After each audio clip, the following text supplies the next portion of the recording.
পুজো পরিক্রমা কিন্তু শুরু হয়ে গেছে মহালয়ার রাত থেকেই। আজকে তৃতীয়া নাইট। আসলে মাঝে দুদিন তো খুব বৃষ্টি হয়েছিল, তাই বেরোতে পারিনি। আজকেও কিন্তু বৃষ্টি হচ্ছে, কিন্তু আর ঘরে বসে থাকা গেল না।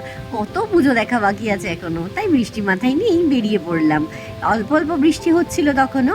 এই হচ্ছে আমাদের কোটালঘাটা, এখানে ঠাকুর, আর এটা হচ্ছে রানীহাটির প্যান্ডেল। সব জায়গায় প্রস্তুতি চলছে, আর আমরা জ্যামের মধ্যে পড়েছিলাম। ও নেমে দেখতে গিয়েছিল যে কেন এত জ্যাম। তো আমরা গুগলে দেখলাম যে ধুলোগড়ের দিকটায় খুব জ্যাম, তা আমরা আন্দুল রোডটা ধরলাম। আজকে আমাদের ডেস্টিনেশন গড়িয়াহাট। ভয়ে ভয়ে বেরিয়েছিলাম, ভাবছিলাম এত জল, সবাই দেখাচ্ছে রিলসে কী না হবে। তাই বেরিয়ে যখন আমরা পৌঁছালাম দেখলাম না, জল তো কোথাও সেইভাবে নেই। যাই হোক, আমাদেরকে ও গড়িয়ার চার মাথার মোড়টায় নামিয়ে দিল। তো আমাদের প্রথম ডেস্টিনেশন যেটা ছিল সেটা ছিল একডালিয়া, কারণ একদম চার মাথার মোড়ে নেমেই বাঁদিকে একটুখানি গেলেই কিন্তু একডালিয়া। একডালিয়া প্যান্ডেলটা দেখার পরে এই জায়গাটা অ্যাকচুয়ালি অনেকগুলো ঠাকুরই একসাথে দেখা যায়, সেই জন্য আমরা ঠিক করেছিলাম আজকে এই দিকের রোডটাতে এই ঠাকুরগুলো দেখবো। তো একডালিয়া দেখার পরে তার অপোজিটেই কিন্তু পরে সিঙ্গি পার্ক। সিঙ্গি পার্কে যাওয়ার পথে এই যে দেখলাম রাস্তার ধারে এখানে, তারপরে চলে এলাম সিঙ্গি পার্কে। সিঙ্গি পার্কের এবছরের থিমটা এরকম ছিল, আমার মোটামুটি লেগেছে। আর যেটা আমার সব থেকে ভয় হয় সেটা হচ্ছে ভিড়। ভিড়ের মধ্যে আমার ভীষণ একটা খুবই আর কি, আমি ভিড়ে ভীষণ ভয় পাই।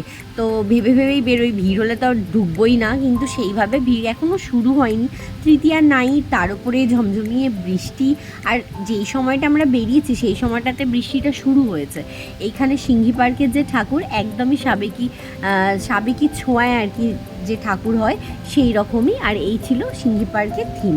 তো সিঙ্গি পার্ক থেকে পেরিয়ে আমরা এবারে যাচ্ছিলাম হিন্দুস্তান ক্লাবের দিকে। তো যাওয়ার পথে এখানে একটা প্যান্ডেল দেখলাম। এখানে লাইটিংটা তো এত অসাধারণ লাগছিল, আমি হয়তো তোমাদের ক্যামেরায় এত জিনিসটা ফুটিয়ে তুলতে পারছি না, বাট সামনে থেকে জিনিসটা সত্যিই খুব সুন্দর ছিল।